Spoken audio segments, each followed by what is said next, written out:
ஒவ்வொரு மாவட்டத்திலும் சட்டக்கல்லூரிகளை உருவாக்கி தர வேண்டும் என்கின்ற நல்ல எண்ணம் இருக்கின்றது. ஆனால் அதற்கு போதிய நிதி ஆதாரம் இல்லை.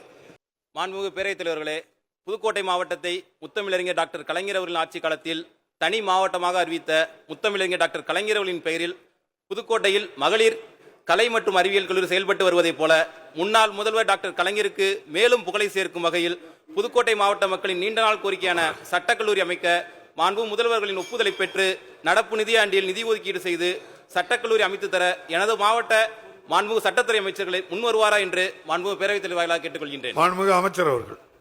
மாண்புமிகு பேரவைத் தலைவர் அவர்களே, புதுக்கோட்டைக்கு அருகிலேயே காரைக்குடி, திருச்சி 2 இடங்களிலும் அரசு சட்டக்கல்லூரிகள் இருக்கின்றன. அங்கே போதுமான இடங்கள் இருக்கின்றன. எனவே இப்பொழுது மாவட்டத்துக்கு ஒரு நீதிமன்றம் என்கின்ற கொள்கை இருந்தாலும் கூட ஒரு நீதிமன்றம் அமைப்பதற்கு குறைந்தபட்சம் 105 கோடி ரூபாய் செலவாகின்றது. எனவே அவ்வளவு பெரிய தொகையை செலவு செய்து நீதிமன்ற சட்டக்கல்லூரிகள் கட்டுவது அரசின் பரிசீலனை இருக்கிறதே தவிர நிச்சயமாக மாண்புமிகு தமிழ்நாடு முதலமைச்சருக்கு ஒவ்வொரு மாவட்டத்திலும் சட்டக்கல்லூரிகளை உருவாக்கி தர வேண்டும் என்கின்ற நல்ல எண்ணம் இருக்கின்றது. ஆனால் அதற்கு போதிய நிதி ஆதாரம் இல்லை.